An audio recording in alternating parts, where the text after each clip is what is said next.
Hello students, आज हम 11th class का दूसरा चैप्टर यूनिट्स एंड मेजरमेंट शुरू करने जा रहे हैं। तो चैप्टर का नाम है यूनिट्स एंड मेजरमेंट। सबसे पहले तो हमें ये जानना पड़ेगा, पिछले चैप्टर में हमने क्या पढ़ा था?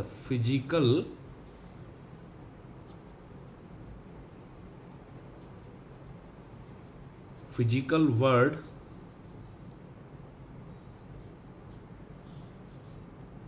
फिजिक्स एंड फिजिकल क्वांटिटीज, इनके बारे में थोड़ी सी चर्चा हुई थी। क्वांटिटीज की नहीं हुई थी, फिजिक्स के बारे में चर्चा हुई थी। और physical word, what is physical word, मैं थोड़ा सा रिवाइज करा देता हूँ। What is physical word? Hindi में बोलते हैं भौतिक संसार। नाम सुना होगा, साधु सन्यासी भी यही नाम लेते हैं। What is physical word? Everything existing around us which we can sense by our sensual organs.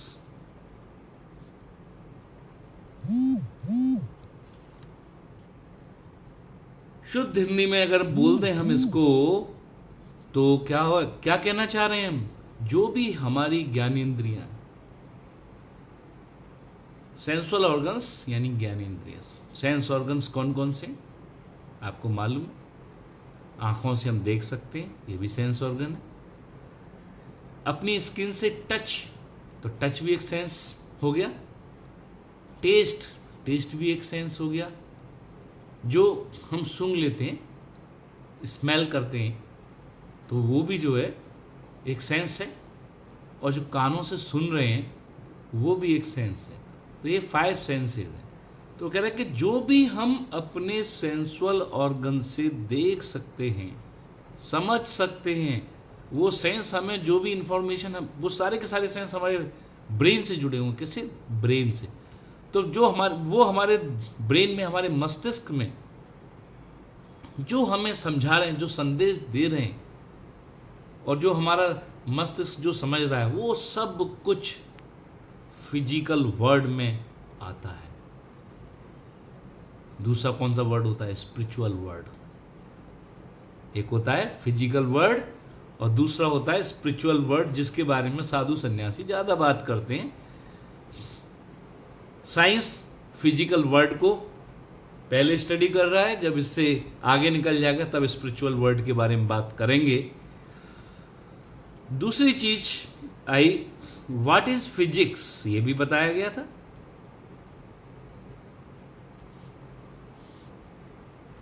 What is physics? Physics क्या है? Study of laws governing natural phenomena।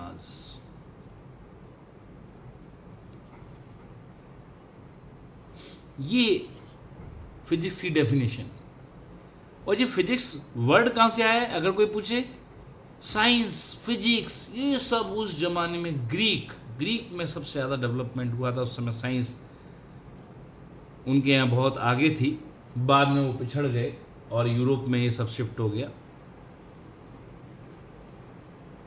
ये Greek, it comes from Greek word.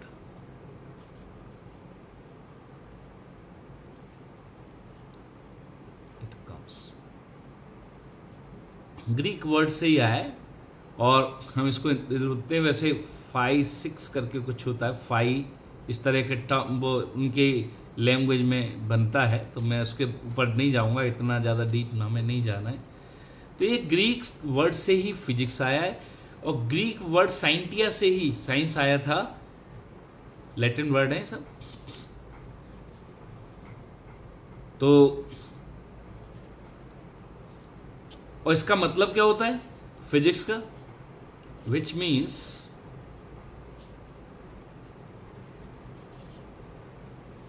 Nature. जो Greek word जो physics जो बता रहा है, उस वर्ड का मतलब ही नेचर होता है। तो इसका मतलब study of nature, study of physics means study of nature. लेकिन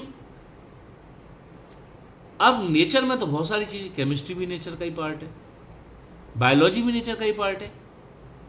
तो फिर हम कौन से नेचर के कौन से पार्ट की बात कर रहे हैं, जो डिफरेंट लॉज से, जो हमें बार बार परेशान कर रहा है कि ऐसा ही क्यों हो रहा है, ऊपर से सेब नीचे ही क्यों गिर रहा है, पानी ऊपर से बहकर के नीचे ही क्यों आ रहा है, समय आगे ही बढ़ता जा रहा है, दिन रात क्यों हो रहे हैं, मून जो है हम देखते हैं कभी छोटा हो जाता है, कभी बड़ा हो जाता है, कभी कट जाता है, क्यों हो रहा है ये सब, बारिश क्यों हो रही है, बाढ़ क्यों आ रही है, आंधी क्यों चल रही है। इतने सारे हमारे पास जवाब हैं, क्वेश्चंस हैं, उनके सवाल हैं, उनके हमें जवाब ढूंढने हैं। पानी की बूंद गोल क्यों होती है,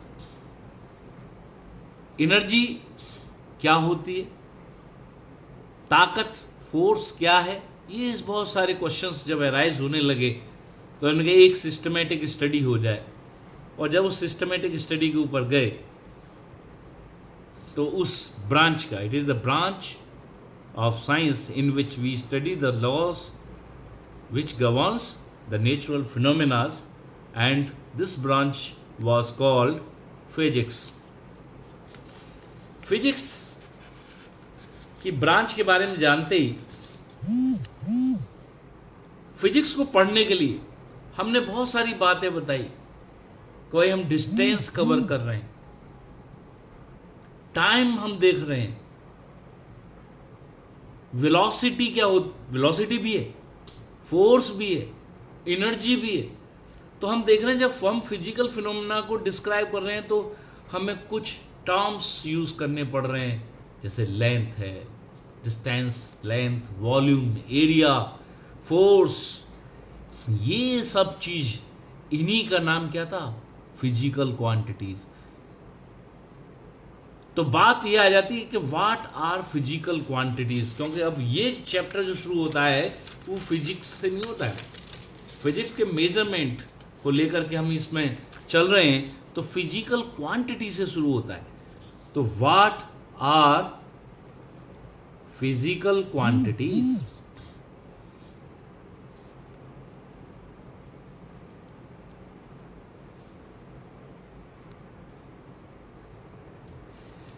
फिजिकल क्वांटिटीज क्या होती हैं, तो आपको बता दें, फिजिकल क्वांटिटीज ये बिल्डिंग ब्लॉक्स हैं। जैसे ईंट के बिना मकान नहीं बना सकते, मजबूत मकान नहीं बन सकता, वैसे ही बिना फिजिकल क्वांटिटीज को इंट्रोड्यूस करे फिजिक्स को हम एक्सप्लेन ही नहीं कर सकते। These are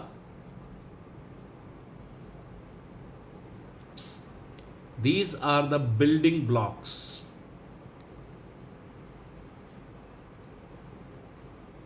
in the study of physics.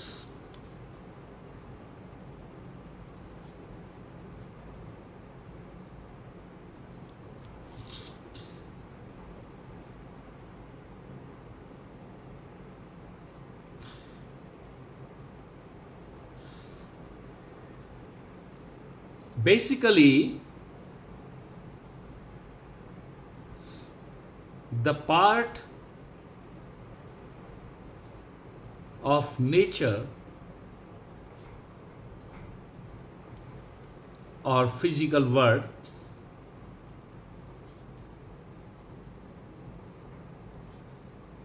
which can be measured,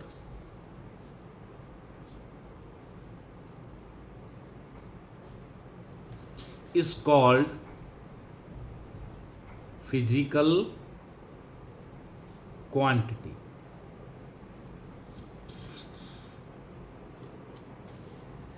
तो फिजिकल क्वांटिटी क्या है? फिजिकल क्वांटिटी इसी नेचर का, इसी फिजिकल वर्ल्ड का, भौतिक संसार का वो हिस्सा जिसको हम मेजर कर सकते हैं। अभी हम मेजरमेंट की बात नहीं की, बस बता रहे हैं फिजिकल क्वांटिटी को डिस्क्राइब करने के लिए मेजरमेंट सब यूज हो जाता है। इसके तुरंत बाद जब हम यहाँ मेजर्ड वर्ड आ जाता है तो हम अगले डेफिनेशन हमारी यही हो कि व्हाट इज मेजरमेंट, ये बताएंगे। अब जैसे लेंथ है, लेंथ का मेजरमेंट हो रहा है, सब जान लें। टाइम भी मेजर करते हो, आपके पास इंस्ट्रूमेंट्स भी। तो फिजिकल क्वांटिटीज को हम मेजर करते हैं और इसके लिए दीज आर मेजर्ड बाय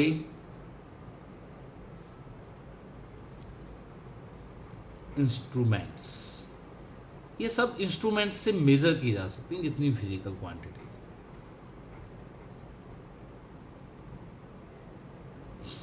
तो हम फिजिकल क्वांटिटीज के बारे में जान गए। इसके आगे और आगे हम पढ़ेंगे इनके बारे में, इनको एक्सप्लेन भी करेंगे कितने टाइप की फिजिकल क्वांटिटीज होती हैं। लेकिन यहां पर एक टर्म आ गया मेजर्ड, और मेरे ख्याल से इससे पहले हमने ये वर्ड यूज नहीं किया है, तो हमें इसको यहां समझ लेना चाहिए कि ये मेजरमेंट आया कहां से। तो सबसे पहले हमें ये मालूम होना चाहिए नीड ऑफ मेजरमेंट है क्या। हमें कोई चीज मेजर क्यों करनी पड़ रही है, क्यों मेजर कर रहे हैं हम किसी चीज को? तो इसका जवाब है for complete description of physical phenomena we require measurement. For complete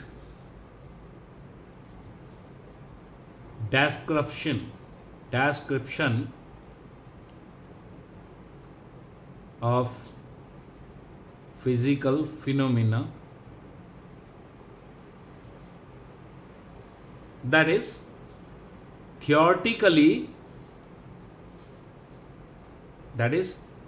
theoretically as well as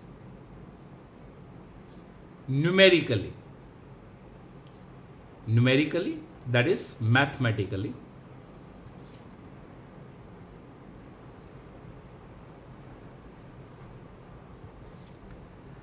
For complete description of physical phenomena, that is theoretically as well as numerically or mathematically, we require measurement.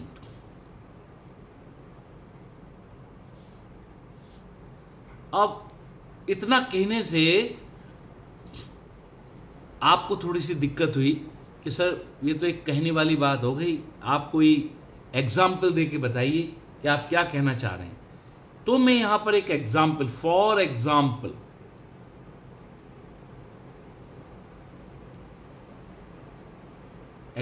के तौर पे हम क्या कहना चाहेंगे। जैसे एक mango पेड़ से नीचे गिरा, तो उसको एक आम आदमी देख रहा है तो वो उसका फोकस किस पे होगा? मैंगो पे, खाने पे होगा। भैया मैंगो गिर गया, खा लो इसे। लेकिन एक वैज्ञानिक, एक साइंटिस्ट, ठीक है थोड़ा उसको भी खाने का शौक होगा, उठा के जेब में जरूर रख लेगा, लेकिन वो एक बात सोचेगा, ये ऊपर से जो नीचे गिरा, कितने ऊपर से गिरा, कितनी ऊंचाई से गिरा है।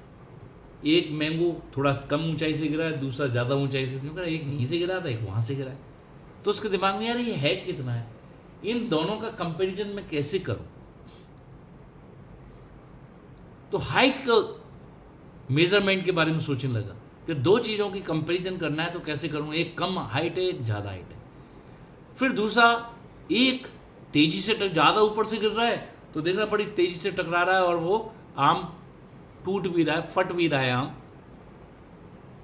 दूसरा थोड़ा नीचे से गिर रहा है उन्होंने कही, तो वो दूसरा वेलोसिटी के बारे में भी सोच रहा है कि कितनी तेज टकरा रहे हैं, वो कम वो ज़्यादा।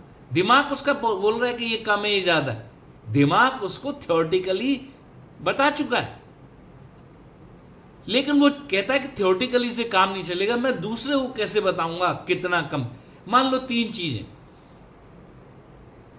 चीजें या बहुत सारी चीजें, अब कोई एक कम है एक ज्यादा है, एक कम है एक ज्यादा है, कौन किससे कितना कम है कितना ज्यादा है मालूम पड़ा है। एक 10 मीटर से गिरा है, दूसरा 11 मीटर से, और एक 20 मीटर से, तो ये तो बता दिया कम है, थोड़ा सा कम है ज्यादा है ये बता रहा, थोड़ा ज्यादा, लेकिन एक्यूरेट बात नहीं आ पा रही, एग्जैक्ट।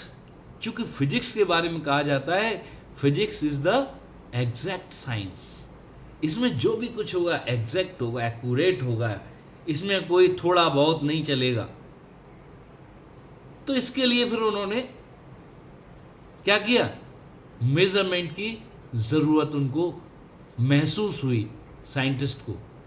तो इस एग्जाम्पल में लिखते हैं, for example a mango false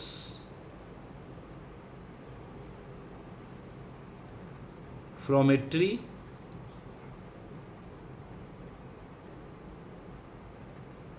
then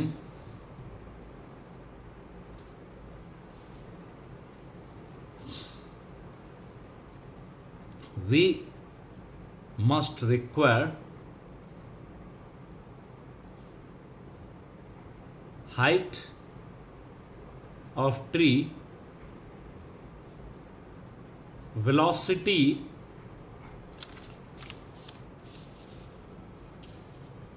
of mango, and time taken by it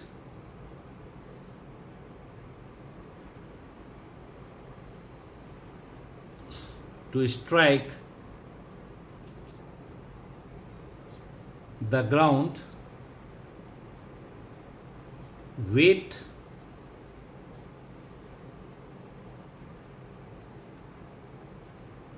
and weight of mango, etc. for complete description. Therefore, we say that physics is the exact science or science of measurement। तो ये बात बिल्कुल clear हो गई कि physics बिना measurement के अधूरी है। जैसे थ्योरी पढ़ी लेकिन मैथमेटिकल ट्रीटमेंट नहीं हुआ, तो बिल्कुल उसी तरह से कि एक सीनरी बनाई लेकिन उसमें कलर्स नहीं भरे, बिल्कुल ठीक उसी तरह से है जैसे वो इनकम्प्लीट है। थियोरेटिकली तो हमने लॉज बहुत एक्सप्लेन कर दिए, लेकिन मेजरमेंट मैथमेटिकली हम उनको नहीं शो कर पाए, और जब तक मैथमेटिकल शो नहीं करेंगे तब तक वो वेरीफाई भी नहीं होंगे, तब तक हम ये भी नहीं बता पाएंगे जो हम एक्सप्लेनेशन दे रहे हैं वो सही है या गलत। क्योंकि जो मैथमेटिकल हम उसका एक्सप्लेनेशन दे रहे हैं या मैथमेटिकल फॉर्मूले से जो हम कैलकुलेट कर रहे हैं वो वहाँ एक्चुअली जो दिख रहा है उसके इक्वलेंट आ रहा है या नहीं, तब तक हम श्योर नहीं हो पाएंगे। तो हमारे लॉज को भी वेरीफाई करेगा ये मेजरमेंट, तो इसलिए मेजरमेंट हमारे लिए बहुत ज़रूरी है। अब बात ये आती है कि मेजरमेंट के लिए किस चीज़ की ज़रूरत होती है। फॉर मेजरमेंट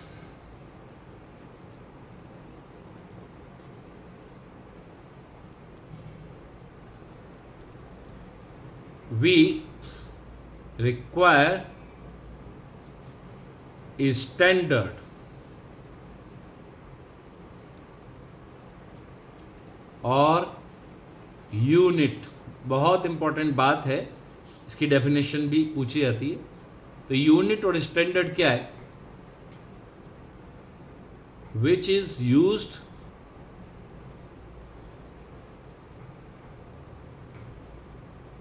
फॉर कंपैरिजन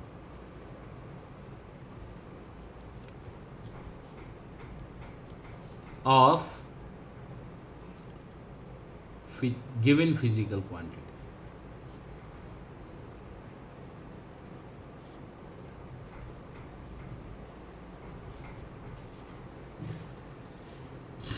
अब देखिए,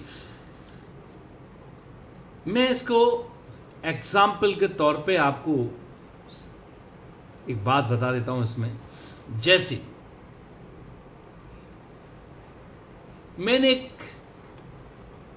आपने देखा होगा गांव में या कभी कभार साइकिल पे जो बेचने आते हैं उन पे बाट जो है नहीं होते हैं, एक आध बाट मिसिंग होता है, तो उसकी जगह वो एक पत्थर यूज कर रहा होता है। तो वो पत्थर भी उसका क्या है? यूनिट है। कैसे यूनिट है अब मैं बताता हूं। जैसे मेरे पास एक कद्दू है, पंपकिन,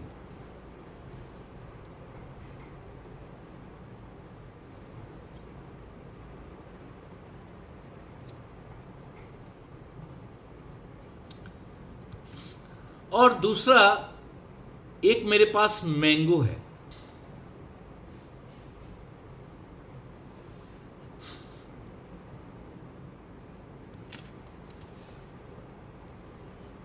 और मुझे कुछ नहीं सूझा तो मैंने मैंगो को ही स्टैंडर्ड मान ली। मैंगो मेरे पास बहुत सारे रखे हैं, एक जैसे, आइडेंटिकल, एक जैसी मैंगो। अब हुआ क्या कि मैंने जब एक बैलेंस लिया, एक तरफ पंपकिन रखा, तो कुछ मैंगोज रखने पड़े, बहुत सारे रखने पड़े होंगे, आप भी जानते हो। तो हमने क्या किया? Weight of pumpkin is equal to N, एक नंबर होगा, इनटू वेट ऑफ मैंगो। तो पंपकिन के वेट को मैंने मैंगो के टर्म्स में लिखा। तो ध्यान रख लेना, जिसको लिखा है इसका नाम होता है फिजिकल क्वांटिटी। जिसको मेजर किया गया उसका नाम है फिजिकल क्वांटिटी। और ये जो है जिसको जिसको की हेल्प से मैं इसको मेजर कर रहा हूं, यानी जिससे कंपेयर कर रहा हूं, कंपैरिजन ही हो रहा है।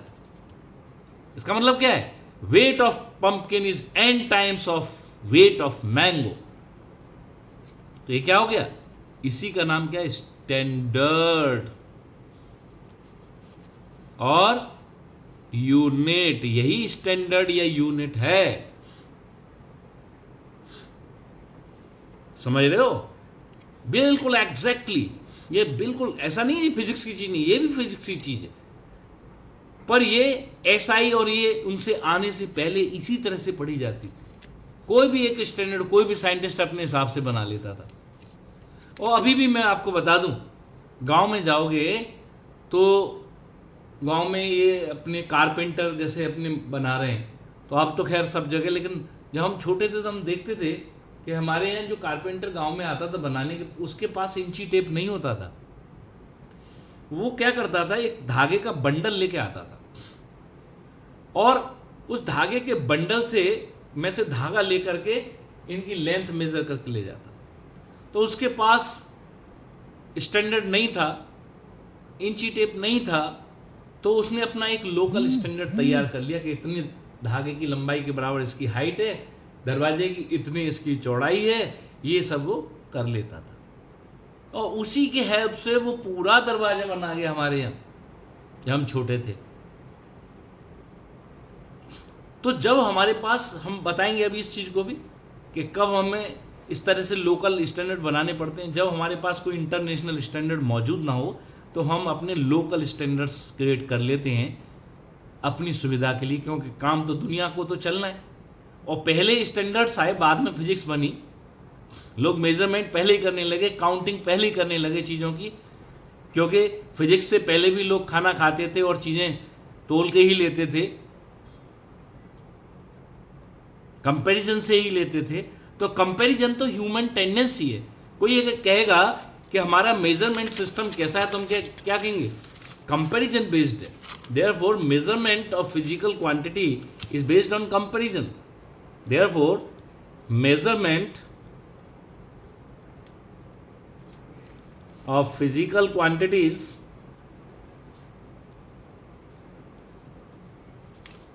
is based on comparison, और which comes कहाँ से आया? From human nature. ये हमारा नेचर है।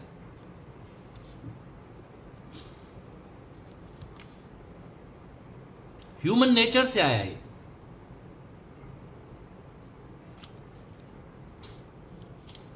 तो कंपैरिजन के लिए जिसकी जरूरत पड़ी उसका नाम क्या? स्टैंडर्ड और unit.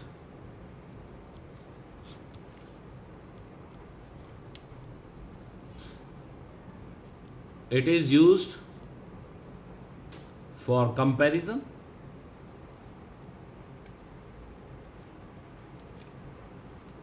For example, length of table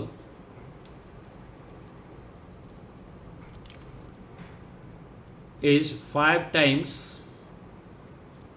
of 1 foot. Then 1 foot is standard. ये स्टैंडर्ड है क्योंकि इससे कंपैरिजन हो रहा है। तो वो जो चीज कंपैरिजन के लिए यूज होगी हम इसको स्टैंडर्ड बोलेंगे। प्रॉपर्टीज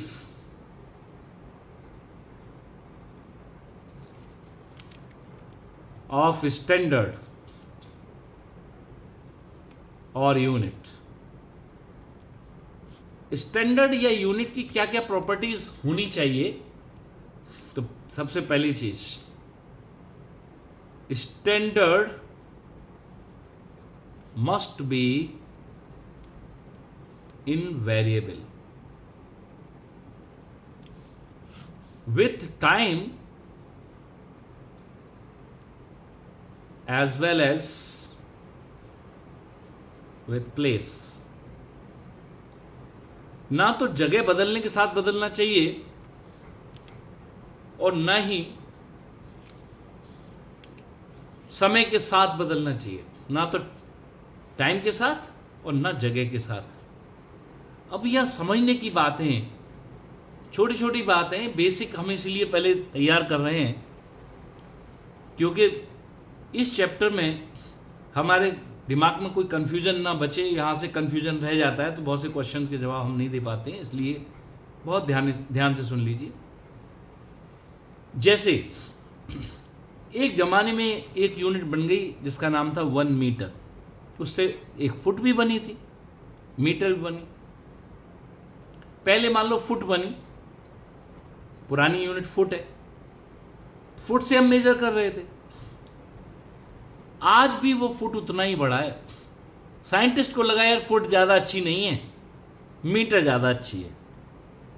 तो ऐसा नहीं उन्होंने फुट को मीटर कर दिया, उसने फुट को मीटर नहीं किया, फुट तो फुट ही रहा। मीटर एक नई यूनिट बना दी। क्यों? क्योंकि जब तक फुट था तब तक भी बहुत फिजिक्स में वर्क हुआ। कहीं ऐसा ना हो कि हमने यूनिट एकदम से चेंज कर दी, बड़ी कर दी, तो वो सारा वर्क यूजलेस हो जाएगा। उनके जो रिजल्ट्स आए थे वो अब मैच नहीं करेंगे क्योंकि वो यूनिट स्टैंडर्ड चेंज कर दिया। इसलिए सभी साइंटिस्ट ने कहा कि भाई ये सब शर्तें हैं, स्टैंडर्ड मस्ट बी इनवेरिएबल। कोई स्टैंडर्ड नहीं कह रहा है कि मैं इनवेरिएबल हूं, स्टैंडर्ड तो कह रहा है कि तुम मुझे कितनी बार भी चेंज कर सकते हो। लेकिन साइंटिस्ट कहता है ना, इसको चेंज करते ही तो हमारी मेहनत पे पानी फिर जाएगा। इसलिए एक शर्त है कि स्टैंडर्ड कभी भी चेंज नहीं किए जाएंगे। जरूरत पड़ने पर नया स्टैंडर्ड हम ले आएंगे, लेकिन ये चेंज नहीं होगा। तो पहली प्रॉपर्टी थी स्टैंडर्ड मस्ट बी इनवेरिएबल, ना तो टाइम के साथ ना जगह। ऐसा नहीं है कि भाई इंडिया में मीटर छोटा है, गरीब देश है, थोड़ा छोटा मीटर बना लेते हैं, अमेरिका कह रहा है हम तो अमीर है, हम तो बड़ा मीटर बनाएंगे, नॉट पॉसिबल। दूसरी जो प्रॉपर्टी है स्टैंडर्ड या यूनिट की, वो है स्टैंडर्ड और यूनिट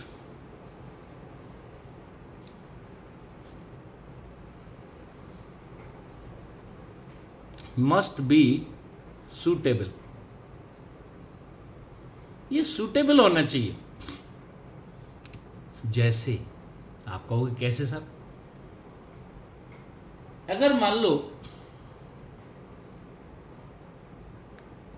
मुझे एक मच्छर का वेट लेना है, उसका मास कितना है पता करना है, और एक मान लो मुझे मैंगो का मास लेना है, वेट निकालना है कितना है, और एक और कोई चीज ले लो, मान लो एक ट्रक का वेट लेना है।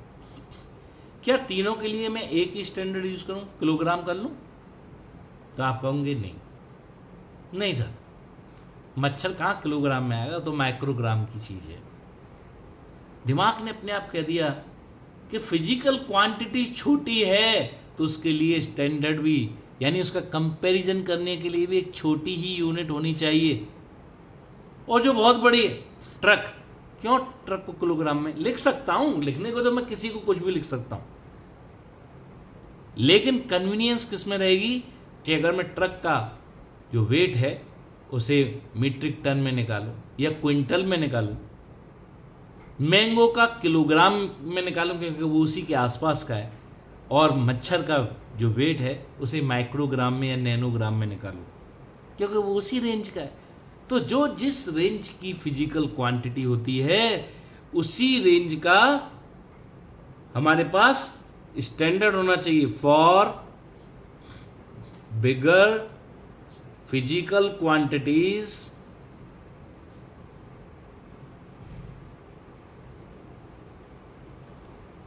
स्टैंडर्ड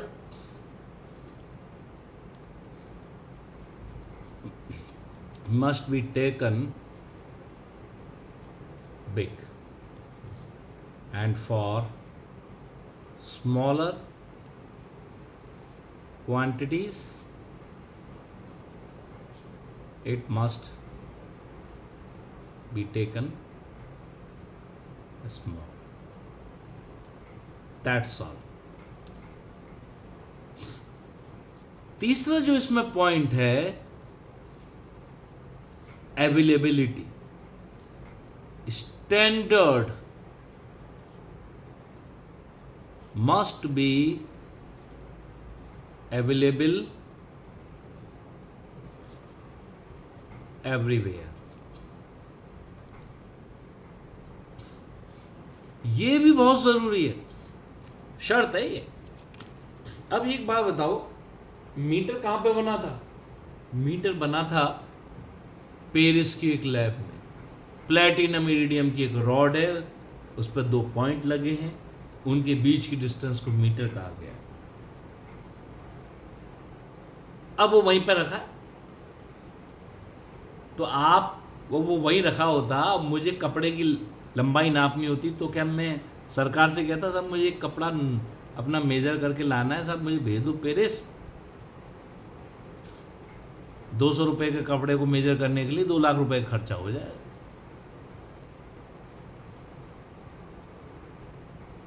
तो फिर साइंटिस्टों ने क्या कहा कि अगर हम चाहते हैं कि पूरी दुनिया इन स्टैंडर्ड्स का यूज करे जो हमने बना दिए, तो ये हर एक हाथ तक पहुंचना जरूरी है। और हर एक हाथ तक पहुंचने के लिए हमें क्या करना पड़ेगा? इसकी कॉपियां, प्लैटिनम इरिडियम की जगह स्टील की 1 मीटर बन के आ गया, इंची टेप में आ गया, कई तरह से बना के दे दिया, और वुड का आ गया। तो उसी के बराबर उन्होंने बना करके पूरी दुनिया में बांट दिए कि तुम्हें कहीं आने की जरूरत नहीं है, तुम्हारे घर पर है।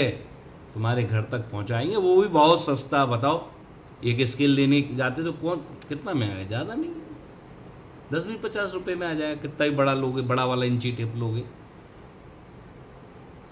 तो ये आपके पास है तभी आप यूज़ कर पा रहे हो, नहीं होता तो आप मान ही जाते। फिर आप क्या करते, आप एक लोकल स्टैंडर्ड अपने ही बना लेते। बहुत से लोग हाथ पैर से नापने लग जाते हैं कि साहब अरे ये कपड़ा 3 हाथ का है, 3.5 हाथ का है, कुएं की गहराई सब 50 हाथ पे पानी है। इस तरह की बातें सुनने जब आती हैं तो हंसी आती है। फिर अगर वो स्टैंडर्ड नहीं है उसके पास, तब वो लोकल स्टैंडर्ड की तरफ जाएगा, और हम उसी को अवॉइड कराना चाह रहे हैं, जिससे कि एक्यूरेट मेजरमेंट हो। जो भी हमारे पास तक, जो भी ऊपर तक बातें निकल के आए, समाज में जो एक्सपेरिमेंट हो रहे हैं वो बिल्कुल एक्यूरेट निकल के आए। इसलिए ये स्टैंडर्ड सबके पास होना जरूरी है। अब जब कंपैरिजन हो गया तो अब बता देते हैं रिप्रेजेंटेशन ऑफ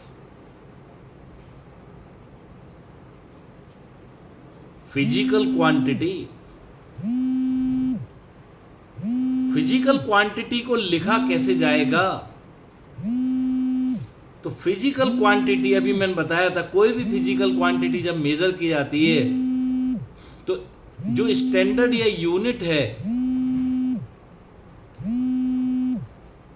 उसके कुछ times, n times of you, n times of you, p is n times of you. इसका मतलब ये फिजिकल क्वांटिटी ऐसे लिखा है। तो ये तो हमारी फिजिकल क्वांटिटी हो गई।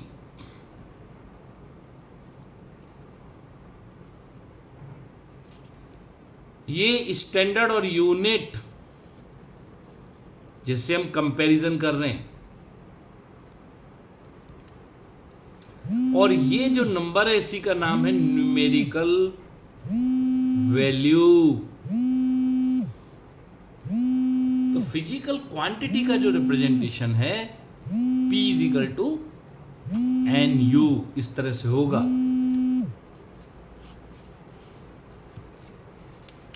अब जब मेजरमेंट आ गए तो अब हमें पढ़ना पड़ा फिजिकल क्वांटिटी कितने टाइप की होती है। ये फॉर्मूले जो अभी लिखवाए इनके आगे चल के सबके यूज हैं। फिर बात आ गई टाइप्स ऑफ फिजिकल क्वांटिटी।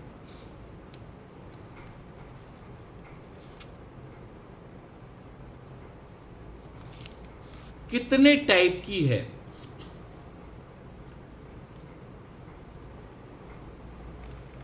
तो साइंटिस्ट, यहां पर भी साइंटिस्टों ने बहुत विद्वान बन करके और बड़ा लीडिंग स्टेप लिया।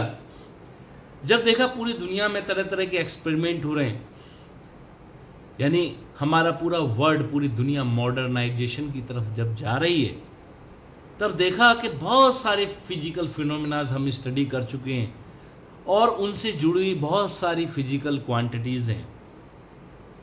लेकिन जब हम डीपली उनको स्टडी कर रहे थे, देखा कि बहुत सारी फिजिकल क्वांटिटीज कहीं अलग से नहीं आई हैं, कुछ बेसिक फिजिकल क्वांटिटीज से मिलकर के ही बन रही हैं। तो उन्होंने कहा क्यों ना हम इसको ऐसे पढ़ें कि कुछ फिजिकल क्वांटिटीज को बेस बना दें, बाकी सबको इन पे डिपेंडेंट दिखा दें। और एग्जैक्टली यही किया। तो उन्होंने क्या किया, 3 पार्ट में, 2 पार्ट में, मेनली 2 हैं, तीसरा तो इसी में। पहला पार्ट था फंडामेंटल फिजिकल क्वांटिटीज, और दूसरा पार्ट था इसका डिराइव्ड फिजिकल क्वांटिटीज।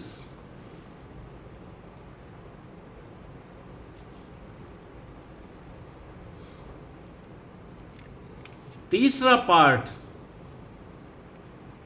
जिसमें दोनों के ही नेचर था, उस तीसरे पार्ट का नाम था सप्लीमेंट्री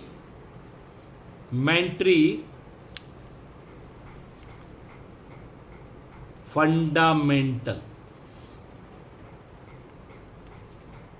फिजिकल क्वांटिटीज।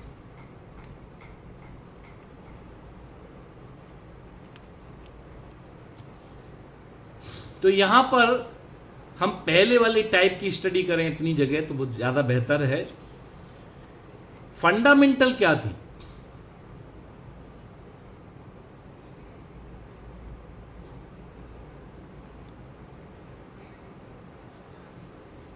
इसकी डेफिनेशन ही सबसे टफ थी।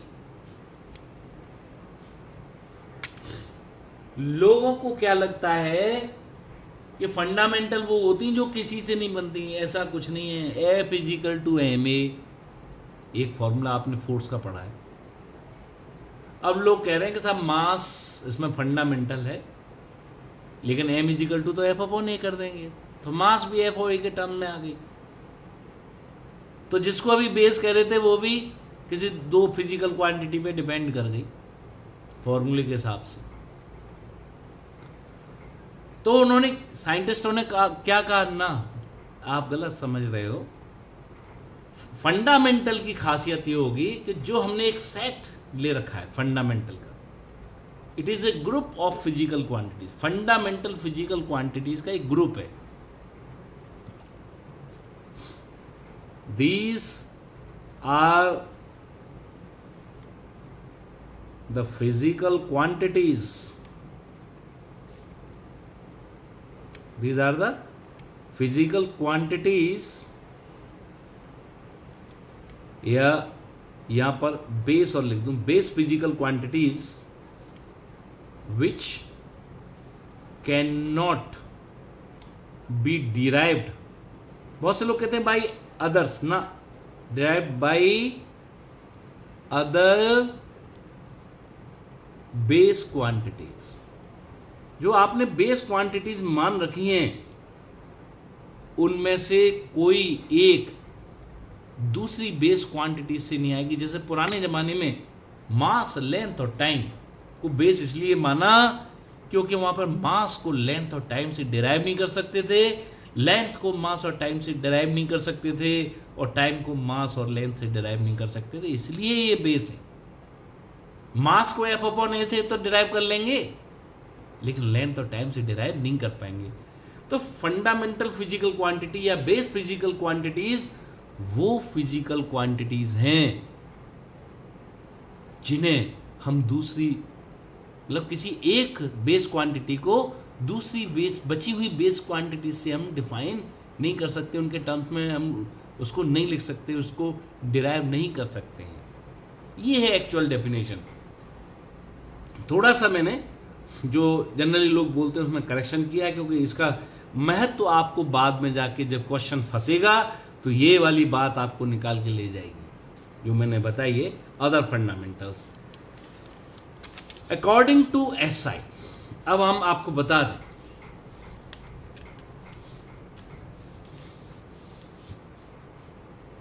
दूसरी ओर बता देते, derived physical quantities. Derived physical quantities क्या होती थी? These are derived by, these are derived by fundamental physical quantities। these are derived by fundamental। Derive का मतलब ही है जो फंडामेंटल से डिराइव हो जाए। उन्होंने पहले ही दिमाग में एक पिक्चर बना लिया था, कुछ को बेस मानूंगा, साइंटिस्टों ने मिलकर कुछ को बेस मानेंगे, बाकी सब उन्हीं से निकाल ली जाएंगी। जिनको बेस माना वो फंडामेंटल थी, और जिनको उनसे निकाला गया, उनसे बना दिया गया, वो सब डिराइव्ड थी। अभी मैं इनके एग्जाम्पल बाद में दूंगा, सबके एग्जाम्पल्स बाद में लिखूंगा, एक साथ लिखूंगा। लेकिन कुछ फिजिकल क्वांटिटीज ऐसी मिली जो इन दोनों कैटेगरी में ठीक से फिट नहीं हुई, तो फिर उनको लिए तीसरी कैटेगरी बनाई, उसको मैं बाद में डिस्कस करता हूँ। अब हमें सबसे पहले, क्योंकि ये डेफिनेशन आ गई, क्योंकि बेस क्वांटिटी वाली बात ऐसा नहीं है, कोई ऐसा ही नहीं पहले की हो, उससे पहले भी बातें हुई थी। तो international unit systems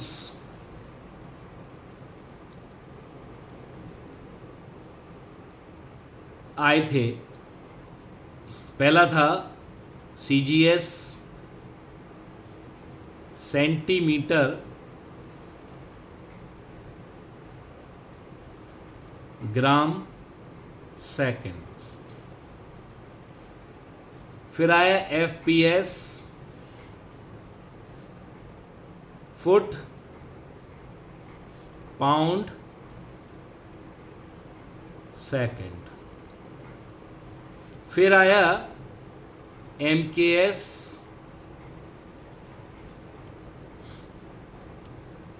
metre kilogram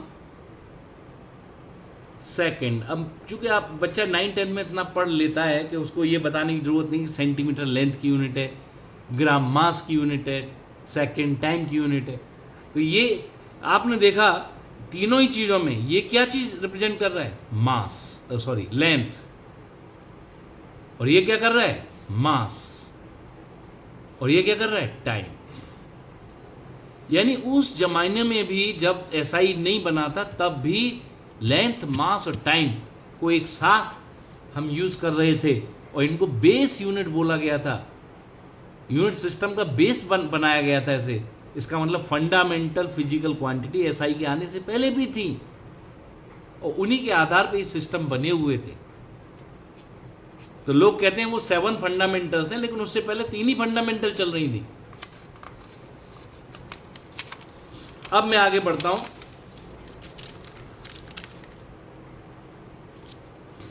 जो फोर्थ सिस्टम आया था उसका नाम था SI। According to SI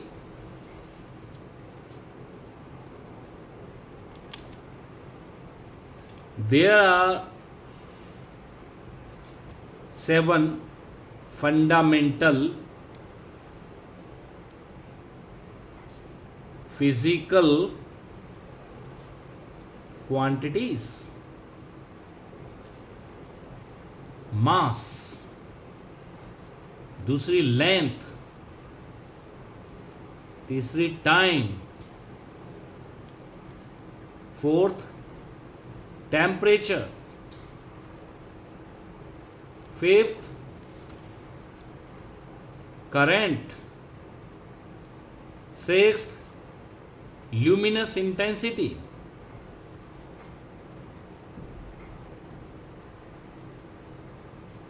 seventh amount of substance,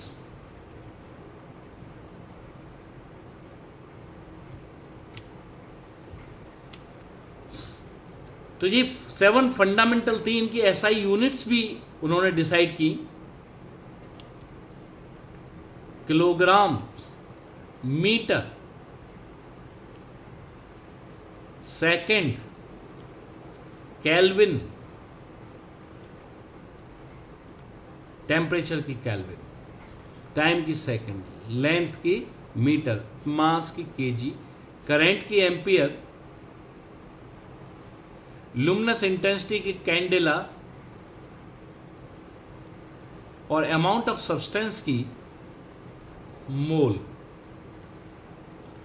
ये SI यूनिट, ये पूरा उन साइंटिस्ट ने जब एक साथ सारी फिजिकल क्वांटिटी को पढ़ने के लिए एक फिजिक्स की डेवलपमेंट की बात हुई, तब ये पूरा पिक्चर आया। पुराने पिक्चर को डिसॉल्व करके एक नया पिक्चर, नया सिस्टम, SI सिस्टम इंटरनेशनल डा,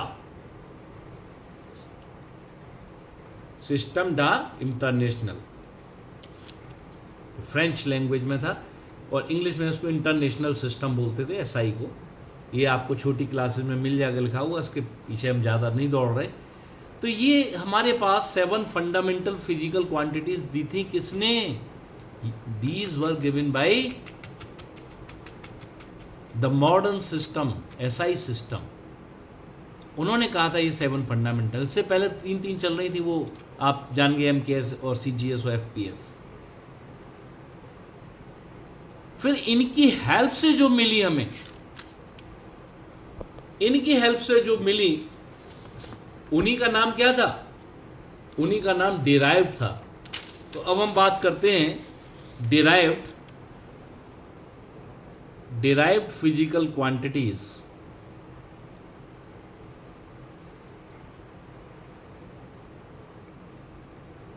जिसकी डेफिनेशन बता चुका हूं। फॉर एग्जाम्पल, डेफिनेशन में बता चुका हूं, these are derived from fundamental physical quantities.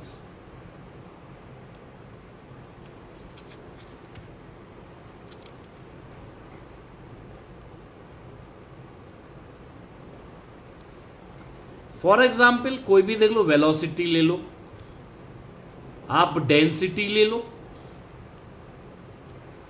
Velocity क्या है? डिस्टेंस या डिस्प्लेसमेंट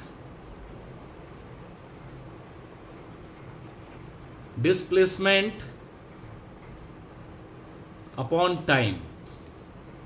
डिस्प्लेसमेंट क्या है? लेंथ है, टाइम है, यानी लेंथ और टाइम से वेलोसिटी मिल गई। डेंसिटी क्या है? Mass upon volume. मास भी फंडामेंटल है, और वॉल्यूम क्या है? लेंथ का क्यूब। लेंथ, ब्रेथ भी लेंथ है, हाइट भी लेंथ है। तो अगर हम उस पॉइंट ऑफ व्यू से देखेंगे तो ये लेंथ का क्यूब है। तो हम देख रहे हैं कि उनके अलावा जितनी फिजिकल क्वांटिटी वो इससे डिराइव होने लगी, लेकिन फिर भी कुछ रह गई। तो वो तीसरा वाला पार्ट भी मैं नाम यहाँ पर स्टडी कर लें, क्योंकि यहीं से कंटिन्यू करेंगे अगला topic, supplementary fundamental physical quantities. ये सप्लीमेंट्री फिजिकल क्वांटिटी क्या थी? कुछ फिजिकल क्वांटिटी ऐसी थी जो नेचर फंडामेंटल था, but practically they are derived. These were derived. For example, अब मैंने इतना लिख दिया है, लोग इतना नहीं लिखते हैं, बस सीधे कह देते हैं angle and solid angle. Angle और सॉलिड एंगल, ये दो सप्लीमेंट्री फिजिकल क्वांटिटीज थी।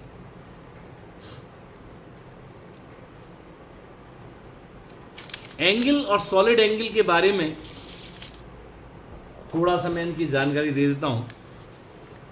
एंगल क्या होता है? ये सर्किल से आया है। 2 डायमेंशनल एंगल को एंगल बोलते हैं, और ये आपको मालूम है कि ये रेडियस सर्किल का एक पार्ट ले लिया है, सेगमेंट, तो इसको हम एंगल बोलते हैं। और angle is equal to arc upon radius. इससे आया ये आर्क है और ये रेडियस है। आर्क क्या है? लेंथ। रेडियस भी क्या है? लेंथ। तो डिराइव हो रहा है, एक ही फिजिकल क्वांटिटी से डिराइव कर रही है, length upon length. Length upon length से डिराइव हो गया भाई, फंडामेंटल ने इसे डिराइव कर दिया। तो इसलिए फंडामेंटल नहीं रख सकते थे, क्योंकि वो बेस क्वांटिटीज को डिराइव कर रही है। लेकिन जो इसका सेंस है, एंगल एक बिल्कुल अलग तरह की चीज है। ऐसा नहीं, ना तो ये लेंथ है, लेंथ नहीं है, भले ही लेंथ से ड्राइव हो रहा है, लेंथ जैसा इसमें कोई नहीं है। तो उसका जो नेचर है, जो बिहेवियर है, वो फंडामेंटल जैसा है, लेकिन ये लेंथ से डिराइव हो रही है, तो इसलिए अलग ही इसको रखना पड़ा। तो इसकी एसआई यूनिट क्या थी? रेडियन। ऐसे ही जो दूसरी थी सॉलिड एंगल। सॉलिड एंगल क्या होता है? जैसे एक 2 डायमेंशनल एंगल है वैसे एक 3 डायमेंशनल एंगल। 3 डायमेंशनल एंगल, आप मेहंदी वाला कोन देख रहे हो, मेहंदी वाला जो कोन है, ये लो साहब, ऐसा ही होता है, ये आर है। तो सॉलिड एंगल ये स्फीयर का पार्ट है, sphere is the part of sphere. तो इसका अगर एरिया डेल्टा एस है, solid angle is equal to area of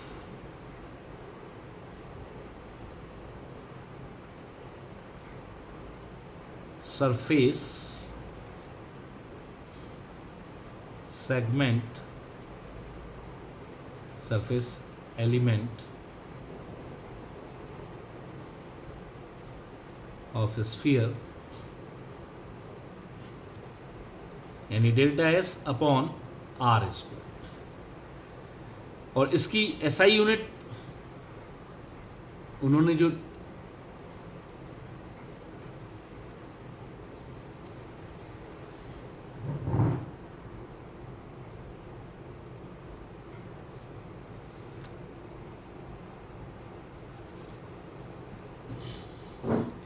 इसकी जो एसआई यूनिट उन्होंने रखी वो क्या थी?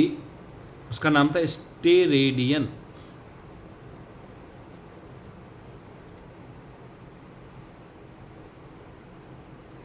ठीक है, आज हम इस टॉपिक को यहीं पे स्टॉप करते हैं, लेक्चर बड़ा हो जाएगा नहीं तो। कल फिर हम इसके आगे फिर बढ़ेंगे। Thank you very much.